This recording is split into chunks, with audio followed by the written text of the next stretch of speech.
জাহান্নামী বান্দা জান্নাতি হয়ে যায়, একজন অপরিচিত বান্দা পরিচিত হয়ে যায়।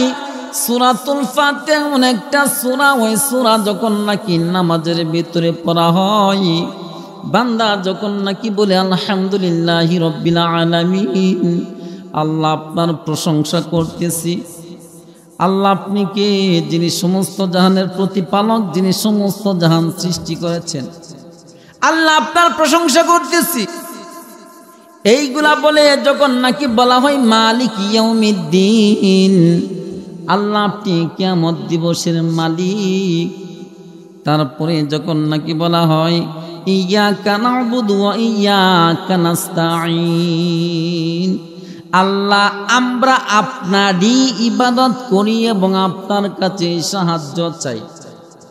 অর্থটা বুঝছেন তো? আল্লাহ আপনারই ইবাদত করি, আল্লাহ আপনারই ইবাদত করি এবং আপনার কাছে সাহায্য চাই। আল্লাহ তাআলা তখন বলেন, বান্দা তোমরা যেহেতু বলতেছো আমি আল্লাহ তাআলার ইবাদত করো, তাহলে তোমরা হইলা আমার গোলাম আর আমি হইলাম তোমাদের মনিব। মনিবের কাজ হলো গোলাম যখন নাকি তার কাজ করে শেষ করে ফেলে, সাথে সাথেই তার প্রাপ্য পাওনা পরিশোধ করা। ঠিক কিনা বলেন? মনিবের কাজ কি? গোলাম যখন নাকি কাজ করে ফেলে সাথে সাথেই তার পারিশ্রমিক দিয়ে দেওয়া।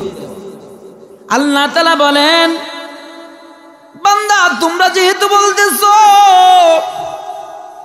আমি আল্লাহর ইবাদত করো, আমি আল্লাহ তাআলার কাছে সাহায্য চাও, একটিবার জানতে চাই মা তাস্তাঈনু আবদি, বান্দা তুমি চাওরা কি? বান্দা তুমি বলতেছো আমার কাছে সাহায্য চাও, বলো বলো তোমার কি সাহায্য দরকার? আমি আল্লাহ তাআলা দেওয়ার জন্য প্রস্তুত, কি দরকার বলো। বান্দা তখন বলে, আল্লাহ গো, ও আল্লাহ দুনিয়াবি কোনো কিছু চাই না, কারণ দুনিয়াবি জীবনের কোনো গ্যারান্টি নাই, যে কোনো সময় মরণ হইয়া যাইতে পারে। আপনারা একটু বলেন, এই জায়গায় মাহফিলে আসছেন, বাড়িতে যাইতে পারবেন এমন একজন গ্যারান্টি দিতে পারেন? কেউ কি গ্যারান্টি দিতে পারবেন? একজনও গ্যারান্টি দিতে পারবেন না বাড়িতে যাইতে পারবেন কিনা, এটার কোনো গ্যারান্টি নাই। সামান্য একটু সময়, হয়তো বাড়িতে গেলে 10-15 মিনিট সময় লাগবে, দূর থেকে যদি আসেন হয়তো আধা ঘন্টা সময় লাগবে। আধা ঘন্টা সময়ের গ্যারান্টি নাই, তাহলে এই জীবনের কি কোনো মূল্য আছে কি? যেহেতু মূল্য নাই, আল্লাহ এই জন্য দুনিয়াবি কোনো কিছু দরকার নাই, আল্লাহ দুনিয়ার তো কোনো মূল্য নাই, তাহলে দুনিয়ার কোনো কিছু দরকার নাই। আল্লাহ জান্নাতে যাওয়ার রাস্তা কোনটা, কিভাবে চললে জান্নাতে যাইতে পারবো, মালিক ওই রাস্তাটা আপনি বলিয়া দেন। ইহদিনাস সিরাতাল মুস্তাকিম,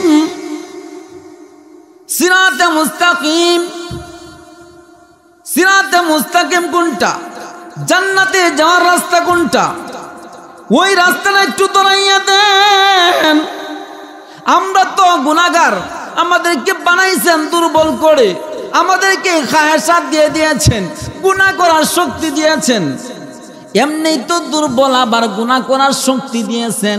এই দুনিয়াতে থাকতে গুনাহ হবে, গুনাহ যেহেতু হবে, আল্লাহ গুনাহ হওয়ার পর জাহান্নামে দিয়েন না, জান্নাতের রাস্তায় চলার মতো তৌফিক আমাদেরকে দান করিয়েন। আলহামদুলিল্লাহি নাহমাদুহু ওয়া নাস্তাঈনুহু ওয়া নাস্তাগফিরুহু ওয়া নাউযু বিল্লাহি মিন শুরুরি আনফুসিনা ওয়া মিন সাইয়্যাতি আ'মালিনা من يهده الله فلا مضل له ومن يضلله فلا هادي له وأشهد أن لا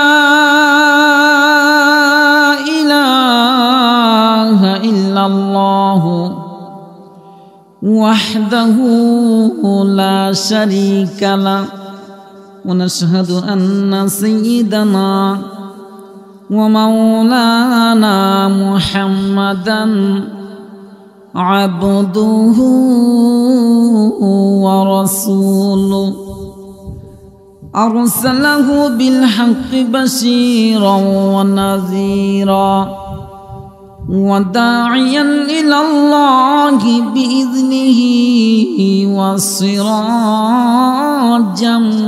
منيرا أما بعد فأعوذ بالله من الشيطان الرجيم بسم الله الرحمن الرحيم الحمد لله رب العالمين الرحمن الرحيم مالك يوم الدين إياك نعبد وإياك نستعين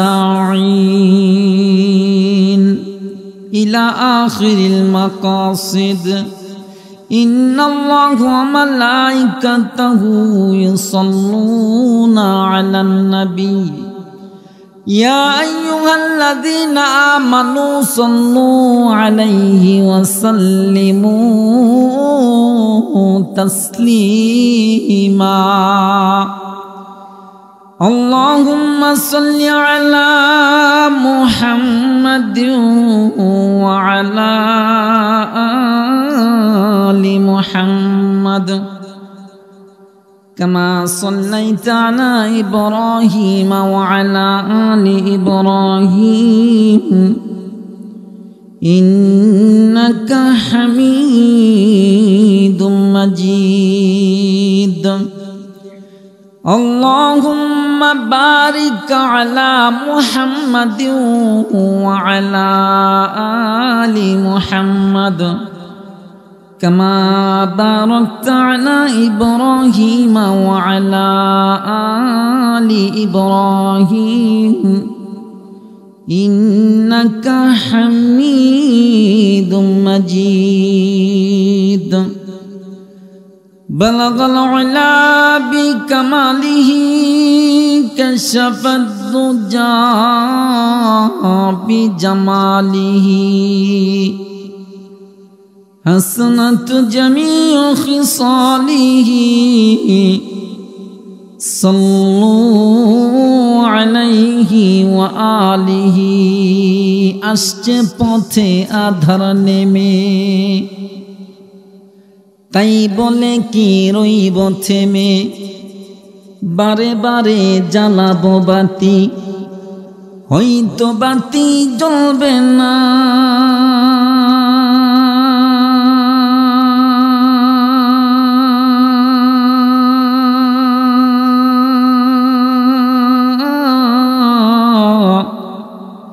তাই বলে তো ভীরুর মতো বসে তাকলে চলবে না চিল্লায় বলেন ঠিক কিনা রৌনক বদনে সামারা আজ কাওয়াকিব কর দাই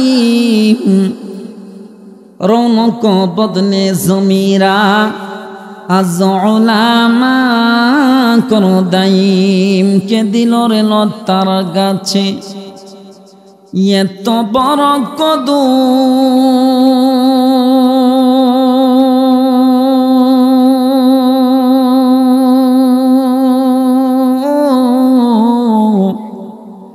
करिया देशे मौमाछिरा मौचाके देई मधु शिमुल गाचे के दिल रे नरम नरम तुला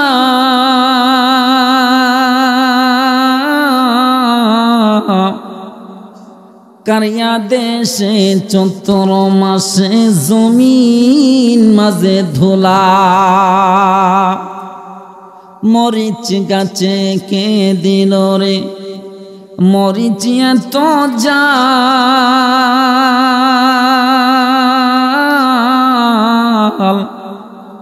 কারিয়া দেশে ভাদর মাসে পাকে গাছে তাল মাঠ বড়া ওই কে দিল শস্য ফোরান পাখির কণ্ঠে কে দিল গো কুহু কুহু তান চিন্তা করে দেখো মানুষ সবই হলো আল্লাহ তাআলার দান। চিল্লা বলেন ঠিক কিনা? লা ইলাহা ইল্লাল্লাহ জোরে লা ইলাহা ইল্লাল্লাহ হাসবি রব্বি জাল্লাল্লাহ মা ফি কলবি গায়রুল্লাহ হাসবি রব্বি জাল্লাল্লাহ মা ফি কলবি গায়রুল্লাহ লা ইলাহা ইল্লাল্লাহ লা ইলাহা ইল্লাল্লাহ যার দিলে আছে আল্লাহর ভয় যার দিলে আছে আল্লাহর ভয় আল্লাহ আল্লাহ সব সময় দুনিয়াদারি ভালো লাগে না দুনিয়াদারি ভালো লাগে না ভালো লাগে শুধু এক আল্লাহ লা ইলাহা ইল্লাল্লাহ লা ইলাহা ইল্লাল্লাহ আসমানের মালিক যে আল্লাহ জমিনের মালিক সে আল্লাহ লা ইলাহা ইল্লাল্লাহ লা ইলাহা ইল্লাল্লাহ লা ইলাহা ইল্লাল্লাহু মুহাম্মাদুর রাসূলুল্লাহ সাল্লাল্লাহু আলাইহি ওয়াসাল্লাম। আলহামদুলিল্লাহ, আল্লাহ তাআলার দরবারে লাখ কোটি শুকর যে আল্লাহ তাআলার ফজল ও করমে আসরের নামাজের পর থেকে নিয়ে হযরতে উলামায়ে কেরামদের জবান থেকে সর্বশ্রেষ্ঠ কথা কুরআন এবং হাদিসের কথা আল্লাহ তাআলা শোনা এবং বলার মতো এমন একটা পরিবেশে এসে সর্বশ্রেষ্ঠ কথা শোনা এবং বলার মতো তৌফিক আল্লাহ তাআলা আমাদেরকে দান করেছেন। এই জন্য সকলেই অন্তঃস্থল থেকে ওই আল্লাহ তাআলার আজিম ও শান দরবারে তিনার নির্দেশিত কালিমার মাধ্যমে সকলে একবার কালিমাতুশ শুকর যাপন করি। অন্তর থেকে আওয়াজকে বুলন্দ করে সকলে একবারে আল্লাহ তাআলার প্রেমে আসক্ত হয়ে আওয়াজকে উঁচু করে সকলে একবার বলি আলহামদুলিল্লাহ।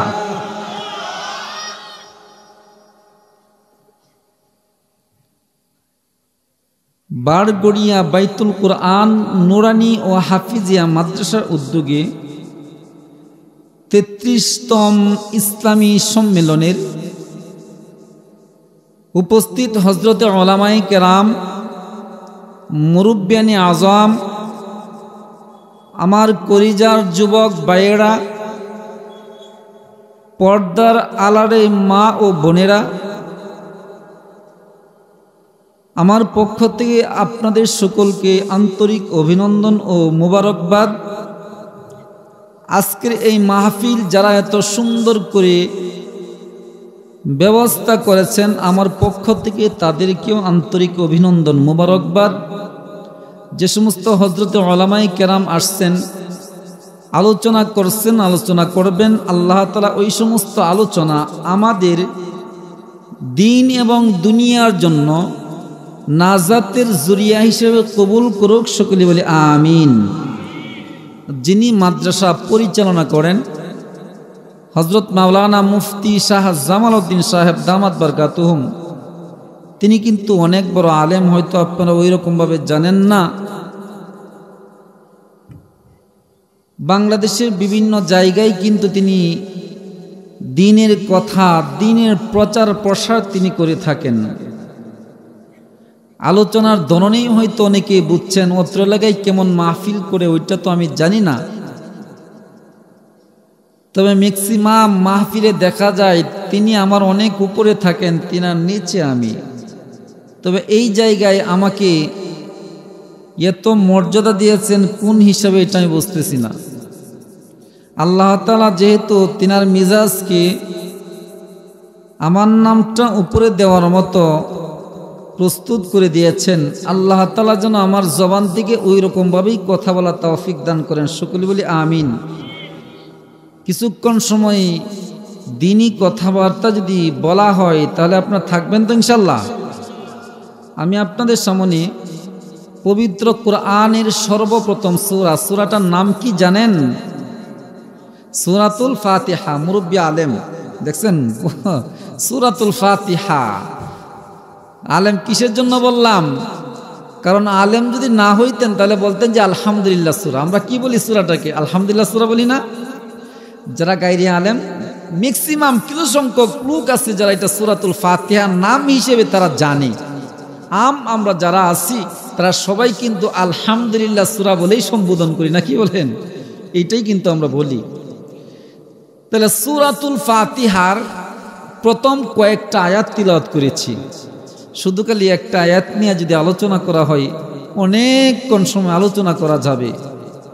এরপরেও আমার উদ্দেশ্যকে আপনাদের সামনে উপস্থাপন করার জন্য এই 4টা আয়াতেরই প্রয়োজন, এই জন্য 4টা আয়াত আমি তিলাওয়াত করেছি। আল্লাহ তাআলা চাহে তো সময়ের স্বল্পতার প্রতি লক্ষ্য করে, আপনাদের চাহিদার প্রতি লক্ষ্য করে কিঞ্চিত আলোকপাতের চেষ্টা করব। ওমা তাওফীকি ইল্লা বিল্লাহ। এই সূরাতুল ফাতিহা কেমন সূরা হালকা একটু জানা দরকার। এই সূরাতুল ফাতিহা হলো সম্পূর্ণ কোরআনের মা, এটা তো আমরা জানি নাকি? উম্মুল কোরআন বলা হয় আরবিতে। সম্পূর্ণ কোরআনের মা ওই সূরাটার নাম কি? সূরাতুল ফাতিহা। সূরাতুল ফাতিহাকে উম্মুল কিতাবও বলা হয়। আসমানি যত কিতাব আছে সমস্ত কিতাবের মা, বলেন না সুবহানাল্লাহ। শুধু খালি কোরআনের মা বিষয়টা এমন না, আসমানি যত গ্রন্থ আছে, তাওরাত, জাবুর, ইনজিল, কোরআন আর সহিফা আছে 100টি, সমস্ত কোরআনের সমস্ত গ্রন্থের মা হলো সূরাতুল ফাতিহা। এই সূরাতুল ফাতিহাকে উম্মুল কিতাব বলা হয়, উম্মুল কোরআন বলা হয়।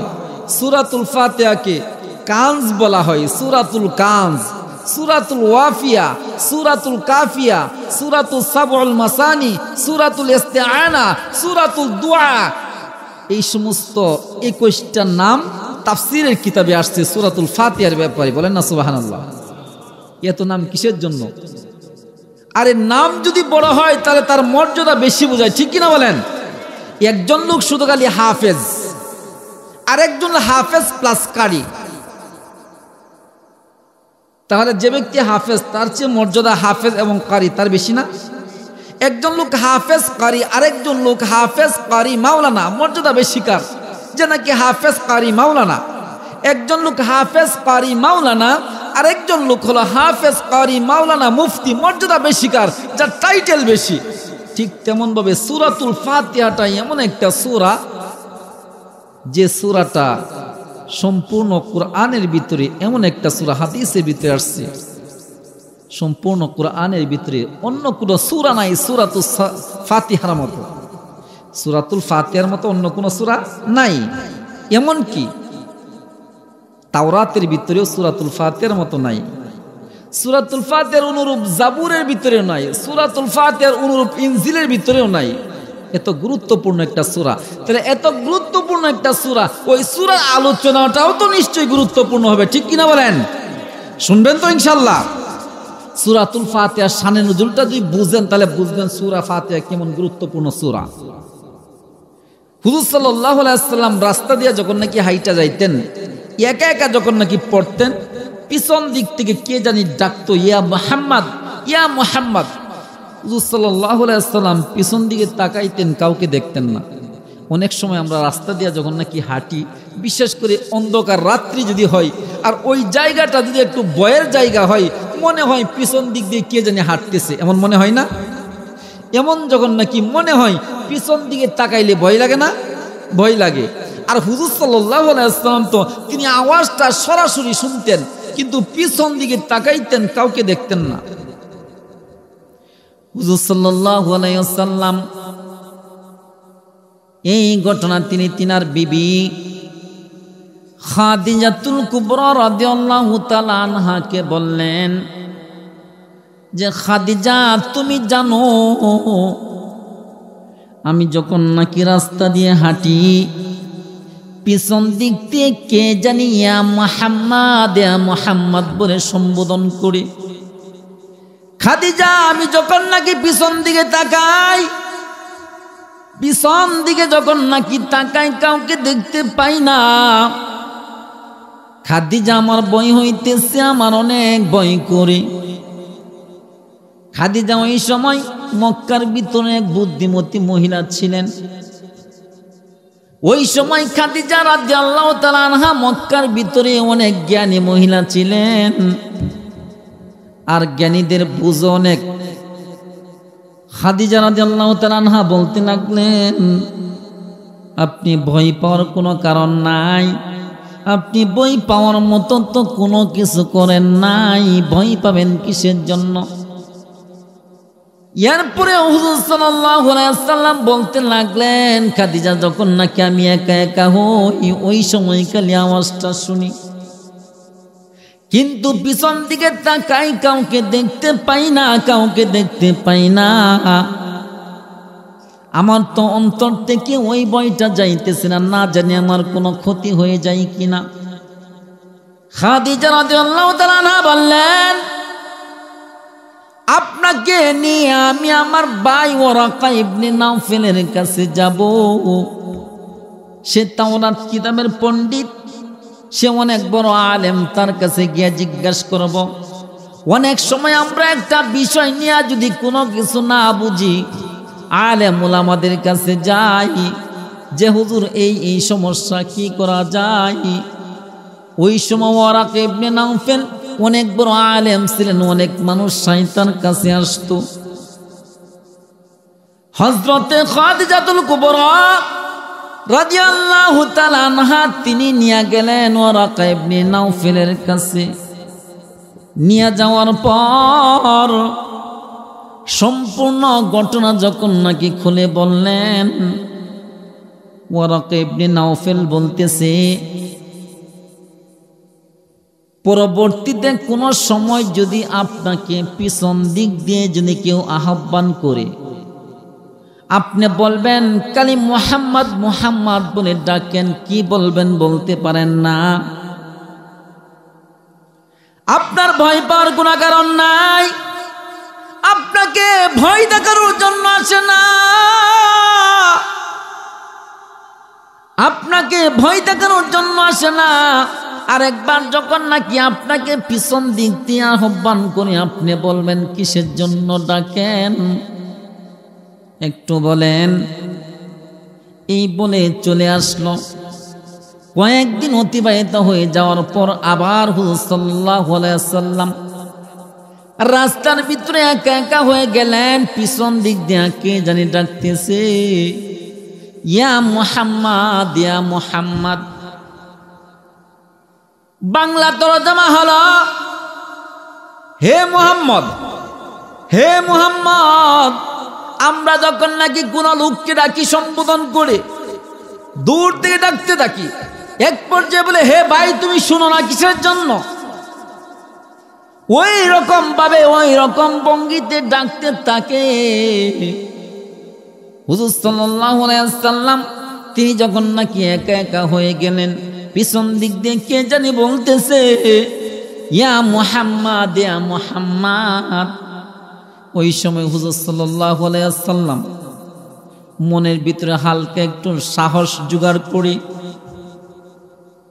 পিছন দিক দিয়ে না তাকিয়ে বলতেছেন কে পিছন দিক দিয়ে ডাকো। পিছন দিকে যখন নাকি তাকাই দেখতে পাই না, কি বলার তুমি বলে ফেলো। ওই সময় পিছন দিকে তাকাই নাই, তখন তিনি এই কথা বলার পর পিছন দিক দিয়ে কেমন জানি আওয়াজ আসলো, মুহাম্মদ গো আপনি কি ভয় পাইতেছেন? ভয় পায়েন না, আপনাকে ভয় দেখানোর জন্য আমি আসি নাই। মুহাম্মদ আপনি ভয় পায়েন না, আপনাকে ভয় দেখানোর জন্য আমি আসি নাই, বরং আপনার মনকে শান্ত করার জন্য আসছি। অনেক দিন ধরে আপনি অস্থিরতা অবস্থায় আছেন, অস্থির অস্থির ভাব, আপনার অন্তরকে প্রশান্ত করার জন্য আসছি। মুহাম্মদ আপনি একটু পিছন দিকে তাকান। হুজুর সাল্লাল্লাহু আলাইহি ওয়াসাল্লাম যখন নাকি পিছন দিকে তাকাইলেন, দেখতেছেন আকাশ এবং মাটির মধ্যবর্তী খালি জায়গা। ওই খালি জায়গায় নূরে একটা সুন্দর মিম্বার, ওই মিম্বারে একজন বসা আছে। ওই ব্যক্তির দিকে যখন নাকি তাকাইলেন, চিনতে পারলেন ইনি তো আমার ওই ভাই যিনি ইকরার প্রথম 5টি আয়াত নিয়ে আসছিলেন। ইনি তো ওই ভাই যিনি সূরা মুজাম্মিল, সূরা মুদাসসির কিছু আয়াত নিয়ে আসছিলেন, মাঝখানে অনেক দিন পর্যন্ত আসেন নাই।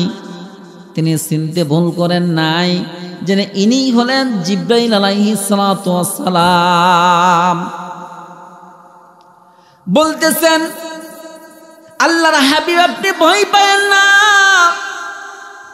আজকে আপনার জন্য এমন একটা নিয়ামত নিয়ে আসছি, এমন একটা সূরা নিয়ে আসছি যে সূরাটার অনুরূপ, যে সূরাটার মিসাল বা মতো তাওরাতের ভিতরে নাই, জাবুরের ভিতরে নাই, ইনজিলের ভিতরেও নাই, এমন কি স্বয়ং কোরআনের ভিতরেও এমন সূরা আর হবে না।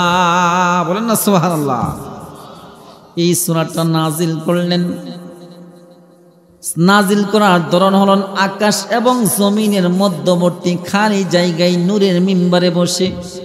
কোরআনের ভিতরে এমন কোন সূরা নাই, এমন কোন সূরা নাই যে সূরা এমন তরিকায় এমন অবস্থায় নাজিল করা হয়েছে। ওই সূরাটা আমরা প্রত্যেক নামাজে পড়ি কি পড়ি না? সুন্নত নামাজ হোক, ফরজ নামাজ হোক, বেতির নামাজ হোক, যে কোনো ধরনের নামাজ হোক, পড়া লাগে কি লাগে না? ওই সূরাটা আমরা প্রত্যেক রাকাতে কিন্তু পড়ি। ওই সূরাটা তো গুরুত্বপূর্ণ একটা সূরা, সূরাতুল ফাতিহা। দাউন লিকুল্লি দাইন, সূরাতুল ফাতিহা সমস্ত রোগের মহ ঔষধ। বলেন না সুবহানাল্লাহ। অনেক সময় হুজুরের কাছে যান, হুজুর আমার সন্তান তো খাবার খাই না, হুজুর কেমন জানি মনে মনে কি বলে বলে তারপরে পানির ভিতরে ফু দিয়া দেয়, তেলের ভিতরে ফু দিয়া দেয়, সূরাতুল ফাতিহা পরে ফু দিয়া দেয়। অনেক সময় সন্তান কালি কান্নাকাটি করে হুজুরের কাছে যাওয়া হয় পানি নিয়ে, তেল নিয়ে, মনে মনে কি বলে জানি ফু দিয়া দেয়, সূরাতুল ফাতিহা বলে ফু দিয়া দেয়। সূরাতুল ফাতিহা এমন একটা সূরা, এমন একটা সূরা মুখটা যদি ভালো হয়, মুখটা যদি আপনার গুনাহমুক্ত হয়, ওই মুখ দ্বারা সূরাতুল ফাতিহা পড়ে যে রোগের জন্য আপনি পানি পড়া দিবেন, যে রোগের জন্য আপনি তেল পড়া দিবেন, ইনশাল্লাহ ইনশাল্লাহ আপনার ওই পানি পড়া তেল পড়া কাজে আসবে। তা মুখটা গীবত থেকে মুক্ত হইতে হবে, সুগলকুরি থেকে মুক্ত হইতে হবে, পরনিন্দা থেকে মুক্ত হইতে হবে, সুদ বক্ষণ থেকে মুক্ত হইতে হবে। মুখ দিয়া সুদ খাই, মুখ দিয়া গীবত করি, মুখ দিয়া সুগলকুরি করি, ওই মুখের মাধ্যমে সূরা ফাতিহা হাজার হাজার বার বলেও যদি ফু দেওয়া হয় কোনো লাভ হবে না। ওই সূরাতুল ফাতিহা নামাজের ভিতরে যখন নাকি পড়ি, আল্লাহ তাআলা বলেন সূরাতুল ফাতিহা হলো এমন একটা অস্ত্র যার মাধ্যমে বান্দা এবং আল্লাহর সাথে রপ্ত তৈরি হয়, সম্পর্ক তৈরি হয়ে যায়। একজন দূরের বান্দা কাছে আসে, একজন জাহান্নামী বান্দা জান্নাতি হয়ে যায়, একজন অপরিচিত বান্দা পরিচিত হয়ে যায়। সূরাতুল ফাতিহা এমন একটা সূরা, ওই সূরা যখন নাকি নামাজের ভিতরে পড়া হয়, বান্দা যখন নাকি বলে আলহামদুলিল্লাহি রাব্বিল আলামিন, আল্লাহ আপনার প্রশংসা করতেছি, আল্লাহ আপনি কে, যিনি সমস্ত জাহানের প্রতিপালক, যিনি সমস্ত জাহান সৃষ্টি করেছেন, আল্লাহ আপনার প্রশংসা করতেছি, এইগুলা বলে যখন নাকি বলা হয় মালিক ইয়াউমিদ্দিন, আল্লাহ আপনি কিয়ামত দিবসের মালিক, তারপরে যখন নাকি বলা হয় ইয়্যাকা না'বুদু ওয়া ইয়্যাকা নাস্তাঈন, আল্লাহ আমরা আপনারই ইবাদত করি এবং আপনার কাছে সাহায্য চাই। অর্থটা বুঝছেন তো? আল্লাহ আপনারই ইবাদত করি, আল্লাহ আপনারই ইবাদত করি এবং আপনার কাছে সাহায্য চাই। আল্লাহ তাআলা তখন বলেন, বান্দা তোমরা যেহেতু বলতেছো আমি আল্লাহ তাআলার ইবাদত করো, তাহলে তোমরা হইলা আমার গোলাম আর আমি হইলাম তোমাদের মনিব।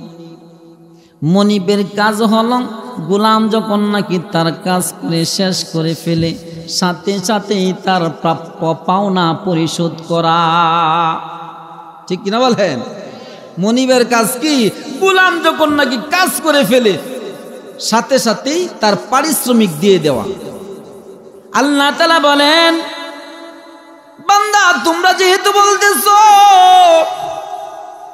আমি আল্লাহর ইবাদত করো, আমি আল্লাহ তাআলার কাছে সাহায্য চাও, একটিবার জানতে চাই মা তাস্তাঈনু আবদি, বান্দা তুমি চাওড়া কি?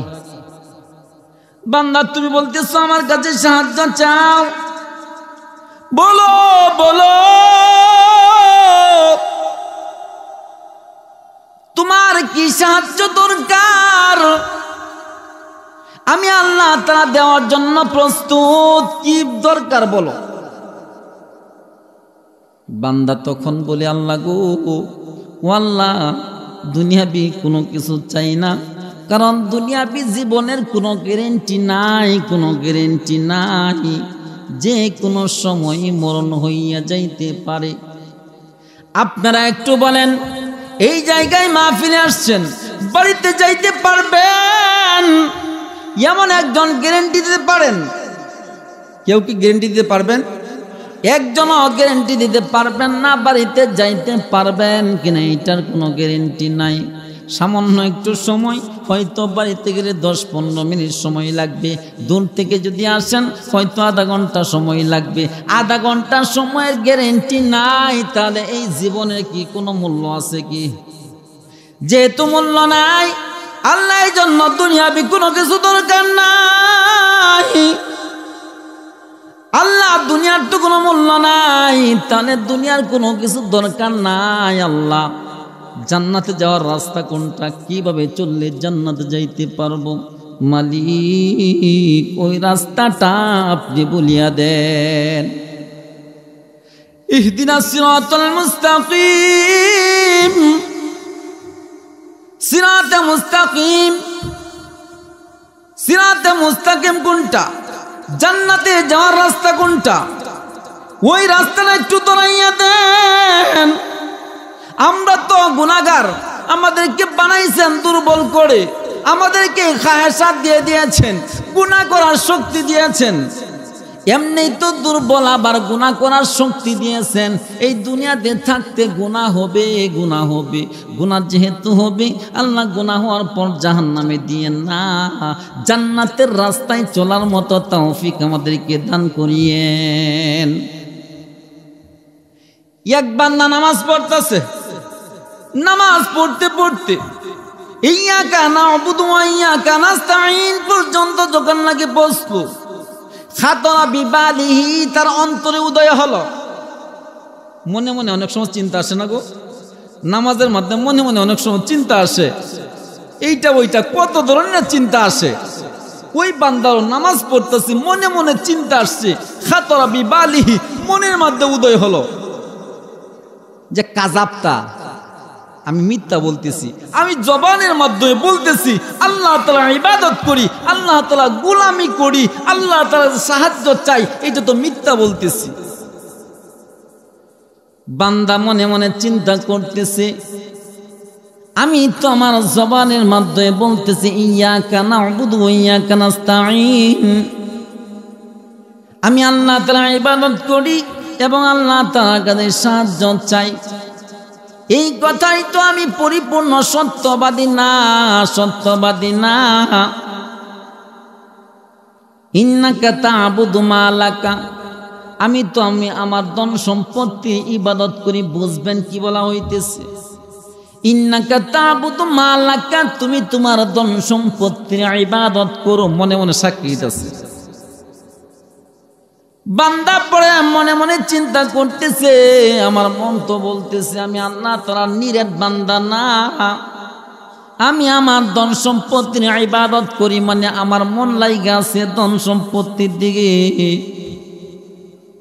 যেহেতু মনটা ধন সম্পত্তির দিকে লেগে আছে, ধন সম্পত্তির মালিক যদি হয়ে যায়, দুনিয়ার যত ধন সম্পত্তি আছে, টাকা পয়সা আছে, স্বর্ণরূপ আছে, সবগুলোর মালিক যদি আমি হয়ে যাই, ওই দিক দিয়ে আল্লাহ যদি না হয়, তাহলে এই সম্পত্তির কোনো দরকার নাই, এই সম্পত্তির আমার কোনো দরকার নাই। ওই চিন্তা ভাবনা করে নামাজ শেষ করে সে বাড়িতে চলে গেল। বাড়িতে চলে যাওয়ার পর তার বিবিকে বলতেছে, বিবি রে, তুমি কি আমাকে চাও না আমার সম্পদকে চাও, বলো। বিবি বলতে যে কিসের জন্য? যে বলো না তুমি কোনটা চাও, যে আপনার ছাড়া কোনো দরকার নাই। তখন স্বামী বলতেছে, আমাকে ছাড়া যদি তোমার কোনো কিছু দরকার না হয়, তাহলে আমি আমার সমস্ত সম্পদ সদকা করিয়া দিলাম। বলেন না সুবহানাল্লাহ। আমাকে ছাড়া যদি তোমার কোনো কিছুর প্রয়োজন না হয়, তাহলে আমার সম্পদের দরকার নাই। কারণ আমি যখন নাকি মারা যাব, আমি মারা যাওয়ার পর কোনো সম্পত্তি আমার সাথে যাবে না। আমি যখন নাকি মারা যাব, কোনো অসহায় সম্পত্তি আমার সাথে দেওয়া হবে না। যেহেতু দেওয়া হবে না, ওই সম্পত্তি আমার কোনো দরকার নাই, দরকার নাই। আমি আমার সম্পত্তিকে আল্লাহর রাস্তায় বিলীন করে দিলাম। ফাতাসাদ্দাকা বিজামি'i মালিহি, তার সমস্ত সম্পত্তি সদকা করিয়া দিল। কেমন বান্দা দেখেন, সমস্ত সম্পত্তি সদকা করিয়ে দিল। আবার নতুন করে ওযু করে নামাজ পড়তে আরম্ভ করলো। ইয়্যাকা না'বুদু ওয়া ইয়্যাকা নাস্তাঈন পর্যন্ত যখন নাকি পৌঁছলো, খাতরা বিবালিহি, মনের মধ্যে আবার উদয় হয়ে গেল কাযাবতা, আরে তুমি তো মিথ্যা বলতেছো। ইন্নাকা তা'বুদু জাওজাতাকা, তুমি তোমার পরিবারের ইবাদত করো। বান্দা মনে মনে চিন্তা করতেছে যে আল্লাহ তাআলাকে পাওয়ার জন্য আমি আমার এত এত সম্পত্তি নষ্ট করলাম, আমি আমার এত এত সম্পত্তির মায়া ত্যাগ করিয়া দিলাম। যেহেতু আবার আমার মন বলতেছে আমি প্রকৃতপক্ষে আবেদ না, ওই সম্পত্তি আমার, যে সম্পত্তিকে এত পরিশ্রম করে আমার বাপ দাদা আমার জন্য রেখেছিল, ওই পরিশ্রমের সম্পত্তি আমি বিলীন করে দিলাম। আল্লাহ তাআলাকে পাওয়ার জন্য আমি ওই সম্পত্তি ত্যাগ করে দিলাম। এখন যেহেতু আবার মন বলতেছে আমি আমার পরিবারের ইবাদত করি, নিশ্চয়ই পরিবারের প্রতি মনটা একটু বেশি ঝুঁকে আছে। দরকার নাই, আমার এমন পরিবারের দরকার নাই। বিবিকে গিয়া বলতেছে, বিবি রে, ও বিবি, তুমি মন খারাপ করিও না, আমি তোমার সাথে আর ঘর সংসার করতে পারবো না। যে কেন, কি হয়েছে? যে বিবি, আমার আল্লাহকে দরকার, আল্লাহ তাআলাকে পাওয়ার জন্য সামনে যত প্রতিবন্ধক আসবো ওই কোনো কিছুর দরকার নাই, আমি আল্লাহ তাআলাকে চাই।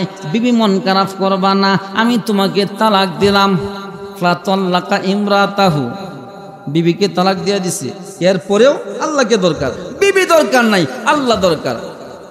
আবার সুন্দর করে ওযু করে নামাজে গিয়া দাঁড়াইল। নামাজে গিয়া দাঁড়ানোর পরে ইয়াকা না'বুদু ওয়া ইয়াকা নাস্তাঈন পর্যন্ত যখন নাকি পৌঁছলো, খাতরা বিবালিহি, আবার অন্তরে উদয় হয়ে গেল, কাযাবতা, আরে তুমি তো মিথ্যা বলতেছো। ইন্নাকা তা'বুদু সিয়াবাকা, তুমি তোমার কাপড়ের ইবাদত করো, পোশাকের ইবাদত করো। বান্দা মনে মনে চিন্তা করতেছে, যে মালিককে পাওয়ার জন্য আমার সম্পত্তি সদকা করিয়া দিলাম, যে মালিকের সান্নিধ্যে যাওয়ার জন্য আমার বিবিকে তালাক দিলাম, ওই মালিককে পাবার জন্য আমি আমার পোশাক ত্যাগ করতে পারি। নামাজ শেষ করে বাড়িতে চলে গেল। বাড়িতে চলে যাওয়ার পর পাতা পাতা সদকা সিয়াবাকা, তার সমস্ত কাপড় সদকা করিয়া দিল। সদকা করার পর আবার নতুন করে ওযু করলো। ওযু করার পর নামাজে দাঁড়িয়ে গেল। দাঁড়িয়ে গিয়ে আবার সূরাতুল ফাতিহা তিলাওয়াত করতেছে।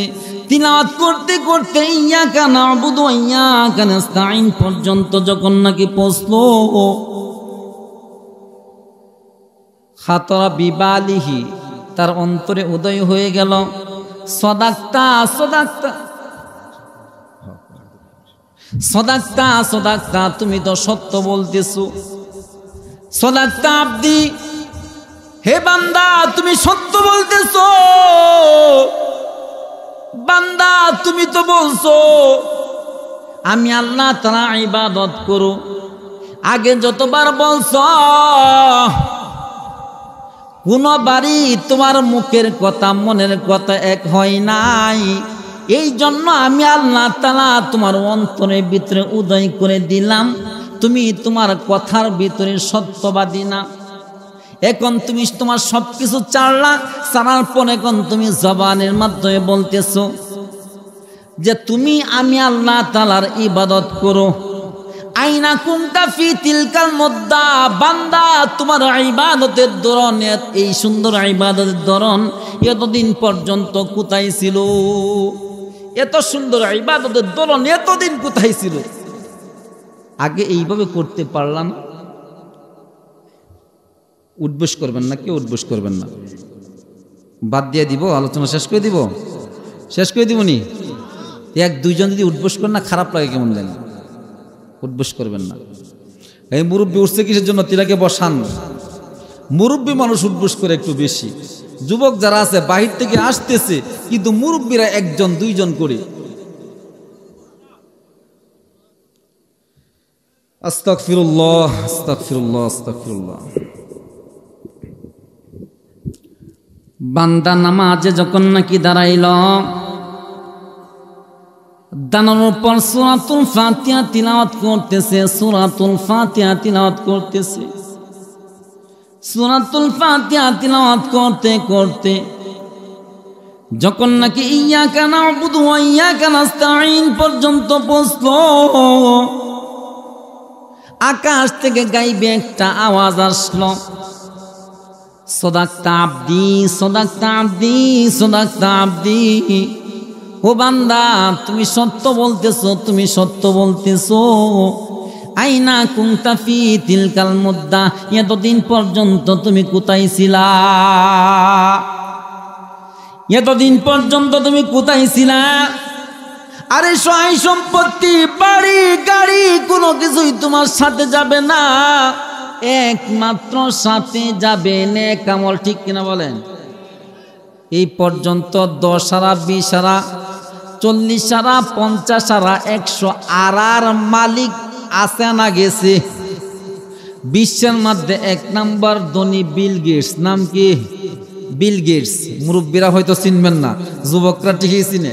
বিল গেটস হলো বিশ্বের মধ্যে 1 নম্বর ধনী। ওই ব্যক্তি কি বাঁচিয়া থাকতে পারবো নি? পারবো না। বাংলাদেশের মধ্যে 1 নম্বর ধনী হলো মুসা বিন শমশের। 1 নম্বর ধনী নাম কি? মুসা বিন শমশের, যার বাথরুম হলো স্বর্ণের। বাথরুমে যে কমেট আছে, হাই কমোড লো কমোড, ওই সবগুলো হলো স্বর্ণের। মুসা বিন শমশের, সে বাংলাদেশের ভিতরে 1 নম্বর ধনী। সেও কি থাকতে পারবো নি? টাকা পয়সা দিয়ে কেউ থাকতে পারবো? কেউ থাকতে পারবো না। এই যে টাকা পয়সা আছে, আজকে আছে কালকে নাই, আজকে আছে কালকে নাই, কিন্তু সব সময় সাথে থাকবে কোন জিনিসটা? নেক আমল। সব সময় সাথে থাকবে কোনটা? নেক আমল। টাকা পয়সা বাড়ি গাড়ি সবই চারিয়া, খালি হাতে যেতে হবে সব রাখিয়া। একমাত্র সাথে যাবে নেক আমল, একমাত্র সাথে যাবে নেক আমল। আমল যদি ভালো থাকে কবর জগতে ভালো মুআমালা হবে, আমল যদি ভালো না থাকে কবর জগতে মুআমালাও ভালো হবে না। কবরে যখন নাকি আমাকে আপনাকে রাখা হবে, রাখার পরে 2 জন ফেরেশতা আসবে, আসিয়া প্রশ্ন করবে মার রব্বুকা, জানেন তো? প্রশ্ন করবে মার রব্বুকা, তোমার রবকে। ওমা দীনুকা, তোমার ধর্ম কি?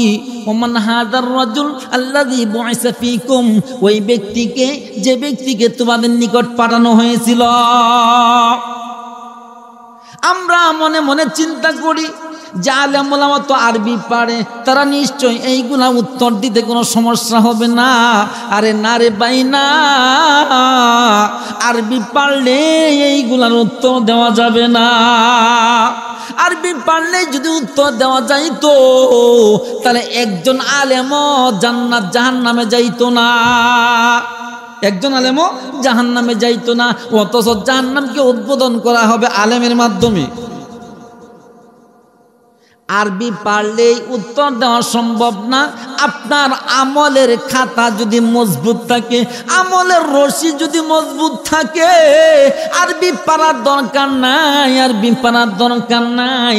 যখন নাকি প্রশ্ন করবে মার রব্বুকা, তোমার রবকে, জবান দিয়ে এমনিতেই বাইর হবে।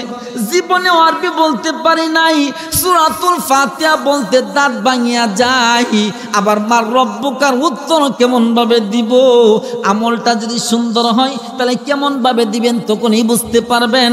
বার রব্বুকা যখন নাকি বলা হবে, কাইবি ভাবে, কেমন ভাবে, কেমন যেন জবানটা স্পষ্ট হয়ে যাবে, সুন্দর করে সহি শুদ্ধভাবে আমার জবানের মধ্যে উচ্চারিত হবে। রব্বি আল্লাহ ওমা দীনুকা, তোমার ধর্ম কি? তখন আমার জবানের মধ্যে বাইর হবে দ্বীন আল ইসলাম। 3 নাম্বার যখন নাকি প্রশ্ন করা হবে ওমান হাদার রাজুল আল্লাযী বুইসা ফীকুম, ওই ব্যক্তিকে, যে ব্যক্তিকে তোমাদের নিকট পাঠানো হয়েছিল। আমলটা যদি ভালো হয় তখন জবানের মাধ্যমে বাইর হবে হাযা নাবিয়ুনা মুহাম্মাদুন সাল্লাল্লাহু আলাইহি ওয়াসাল্লাম। সব জোর হইব ওই জায়গায় আমলের। আমি এমপি না মন্ত্রী এই দিকটা লক্ষ্য করা হবে না। এই পরিচয় যদি দেওয়া হয়, থাপ্পড়টা জুড়ে দেওয়া হবে। এই পরিচয় যদি দেওয়া হয়, কবরটা চাপা আরো জুড়ে দেওয়া হবে। ওই জায়গায় এমপি মন্ত্রী কোনো পরিচয় চলবে না। দুনিয়াতে যদিও নেতা খেতার অভাব নাই, নেতা খেতার গরমে সাধারণ মানুষের কোনো বেল নাই, কিন্তু ওই জায়গায় নেতা খেতার কোনো বেল থাকবে না। ঠিক একজন সাধারণ মানুষ, যে ব্যক্তি একবেলা খাইলে আর একবেলা খাইতে পারতো না, একজন সাধারণ মানুষ, যে ব্যক্তি মানুষের সামনে মুখ খুলে কথাবার্তা বলতে পারতো না, একজন সাধারণ মানুষ যে ব্যক্তির দিকে মানুষ তাকাইতো না, অথচ এই ব্যক্তির আমল ভালো, ওই ভালো আমলওয়ালা যখন নাকি কবরে যাবে, আল্লাহ তাআলা ফেরেশতাদেরকে বলবেন, ও আমার ফেরেশতারা, ওই বান্দাটা যে বান্দার প্রতি দুনিয়াতে কেউ তাকাইতো না, তার চেহারা ভালো না, যে বান্দার সাথে কেউ কথাবার্তা বলতো না, তার বয়স ভালো না, যে বান্দারকে কেউ মূল্যায়ন করতো না, কারণ তার টাকা পয়সা নাই, ওই বান্দা আমি আল্লাহ তাআলার কাছে কত প্রিয় জানো, আমি আল্লাহ তাআলার কাছে এত প্রিয়, ওই বান্দার জন্য আমি কবরকে করলাম জান্নাতের একটা বাগান। বলেন না সুবহানাল্লাহ। কবরকে করলাম একটা জান্নাতের বাগান। ওই বান্দা যখন নাকি আসবে, ওই বান্দার জন্য কবরকে জান্নাতের বাগান বানিয়ে দাও। কবর যেন কোনো বেয়াদবি না করে, আমার ফেরেশতারা যেন কোনো বেয়াদবি না করে, কবরকে বলিয়া দিবা, ফেরেশতাদেরকে বলিয়া দিবা, এই বান্দা যদিও দুনিয়াতে তার কোনো সম্মান ছিল না, যদিও তো বাড়ি গাড়ি কোনো কিছু ছিল না, মানুষ যদিও তাকে মূল্যায়ন করতো না, কিন্তু এমন একটা জিনিস তার ছিল, যে জিনিসটা আমি আল্লাহর কাছে অনেক অনেক গুণে প্রিয়। ওই আমলটা দরকার কি দরকার না? মানুষ যখন নাকি মারা যায়, মানুষ যখন নাকি মারা যায়, মারা আপনারাও যাবেন, আমিও যাব। আমিও যদিও যুবক মানুষ, মনে মনে এমন চিন্তা করা যাবে না, যুবক মানুষ যেহেতু আরো মনে 20-30 বছর বাঁচবো, বিষয়টা এমন না। মরার জন্য কোনো বয়সের প্রয়োজন হয় না, মরার জন্য কোনো কালের প্রয়োজন হয় না, যে কোনো সময় মরণ আসতে পারে কি পারে না, যে কোনো সময় মরণ আসতে পারে। মানুষ যখন নাকি মারা যাবে, আমি মারা যাব, আপনি মারা যাবেন, আমরা যে নামাজ পড়তাম, নামাজ পড়ার যে খাতা আছে, আমল লেখার খাতা, ওই খাতা বন্ধ হয়ে যাবে। আমি যে রোজা রাখতাম, রোজা লেখার যে আমলের খাতা আছে, ওই খাতা বন্ধ হয়ে যাবে। আমি যে হজ করতাম, হজের যে খাতা আছে, ওই খাতা বন্ধ হয়ে যাবে। আমি যে অন্যান্য আমল করতাম, ওই আমলের খাতাগুলো বন্ধ হয়ে যাবে। কিন্তু মারা যাওয়ার পর 3টা খাতা খোলা থাকবে। বলেন না সুবহানাল্লাহ। মানুষ মারা যাওয়ার পর সমস্ত আমলের খাতাগুলা বন্ধ হয়ে যাবে। কারণ কিসের জন্য বন্ধ হবে? আরে মারা গেছে, এখন তো আমল করতে পারবো না, সব লেখা হবে কিভাবে, এই জন্যই বন্ধ করে দেওয়া হবে। কিন্তু 3টা খাতা, ওই 3টা খাতা খোলা থাকবে। ইল্লা মিন সালাসা, 3টা খাতা। কয়টা খাতা? 3টা খাতা। ওই 3টা খাতার কথা শুনবেননি? খাতা চিনেন তো? খাতা তো চিনুনি। 3টা খাতা খোলা থাকবো। আপনি মারা যাইবেন, আমিও মারা যাইব। মারা যাওয়ার পরও আমলের 3টা খাতা খোলা থাকবে। 1 নাম্বার খাতা ইলমিন ইনতাফাউ বিহি, এমন ইলম অর্জন করছেন যে ইলমের দ্বারা মানুষ উপকৃত হইতেছে। অর্থাৎ আমরা যে ইলম শিক্ষা করছি, ওই ইলম দ্বারা হয়তো আমরা ওই রকম আমল করতে পারি না, কিন্তু আমাদের শত শত ছাত্র আছে, ওই ছাত্রের ভিতরে 1-2টা ছাত্র যদি আমলওয়ালা হয়ে যায়, তাহলে আল্লাহ তাআলা ওই ছাত্রদের উসিলা আমাদেরকে মাফ করতে পারেন কি পারেন না? এমন ইলম অর্জন করা, যে ইলমের দ্বারা পরকালে মারা যাওয়ার পরেও, কবরে মারা গেছি, এরপরে দুনিয়াতে যে আমলের খাতা আছে, খাতা সব লিখতেই থাকবে, লিখতেই থাকবে। আমি একজন ছাত্রকে কোরআন শিখাইলাম, আমি মারা গেলাম, ওই ছাত্র কোরআন পড়বে, আমার আমল নামায় কিন্তু কিছু সব লেখা হবে। ওই ছাত্র আরেকজনকে শিখাবে, ওই ছাত্র কোরআন শরীফ তিলাওয়াত করবে, তার আমলের সব থেকে আমার আমল নামায় কিছু সব লেখা হবে। এইভাবে আস্তে আস্তে যত সিরিয়াল আস্তে আস্তে বাড়বে, সবার সব থেকে কিছু কিছু সব আমার আমল নামায় লেখা হবে। 2 নাম্বার খাতা, 2 নাম্বার খাতা। 1 নাম্বার বুঝছেন তো? 2 নাম্বার খাতা ওয়ালাদিন সালিহিন, মুরব্বি উড়িয়েন না, ওয়ালাদিন সালিহিন, নেক সন্তান। নেক সন্তান মানে যে সন্তান মারা যাওয়ার পর 5 ওয়াক্ত নামাজ পড়ে বাবা মার জন্য দোয়া করে, আল্লাহ তুমি তো রহমান, তুমি তো রহিম, আল্লাহ তুমি আমার বাবাকে মাফ করিয়া দাও, আল্লাহ তুমি আমার মাকে মাফ করিয়া দাও। ওই সন্তান যখন নাকি নামাজ পড়ে দোয়া করবে, আল্লাহ তাআলা ওই সন্তানের জন্য আলাদা একটা আমলে খাতা লেখছেন। ওই আমলে খাতাটা বাবার জন্য সওয়াব লিখবে, বাবার জন্য দোয়া করতেছে সওয়াব লিখবে। 3 নাম্বার খাতা। 1 নাম্বার এমন এলেম যে এলেম দ্বারা উপকৃত হওয়া যায়, দুনিয়াতে মানুষ উপকৃত হয়। 2 নাম্বার এমন সন্তান যে সন্তান মারা যাওয়ার পরেও আমল করে। 3 নাম্বার হলো সদকাতুন জারিয়া। সদকায়ে জারিয়া বুঝেননি? সদকায়ে জারিয়া মানে দান দক্ষিণা। সদকায়ে জারিয়া মানে কি? দান দক্ষিণা করা। সদকায়ে জারিয়া মানে দান দক্ষিণা।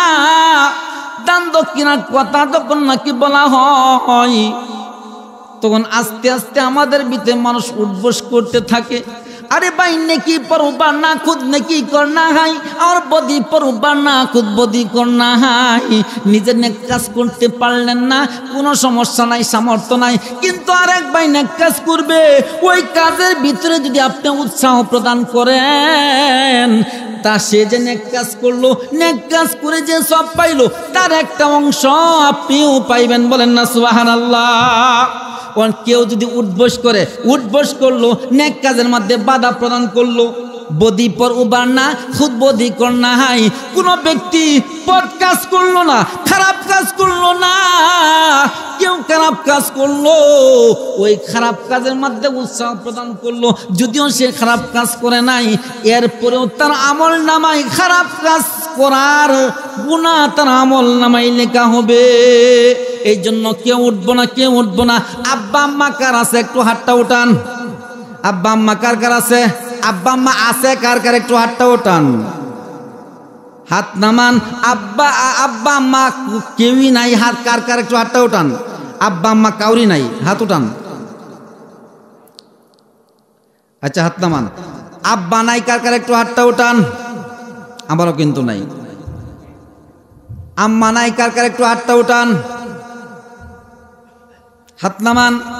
আব্বা আম্মার জন্য মায়া লাগে কি লাগে না? আব্বা আম্মার জন্য মায়া লাগে কি লাগে না? আরে আব্বা আম্মার কদর কোন সময় বুঝবেন?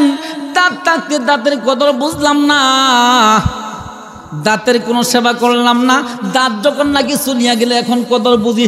কুস্তু যখন নাকি আসে, কুস্তুর ভিতরে হাড়টা খাইতে বেশি মজা, কিন্তু হাড় তো খাইতে পারি না। এখন দাঁত নাই, দাঁতের কদর বুঝি। আব্বা আম্মা নাই, আব্বা আম্মার কদর বুঝি, কিন্তু মা বাপ থাকতে কদরটা এরকম বুঝি না। তো যখন নাকি নিয়ামত জায়েল হয়ে যায়, জায়েল হয়ে যাওয়ার পরে মানুষ ওই নিয়ামতের কদর বুঝে।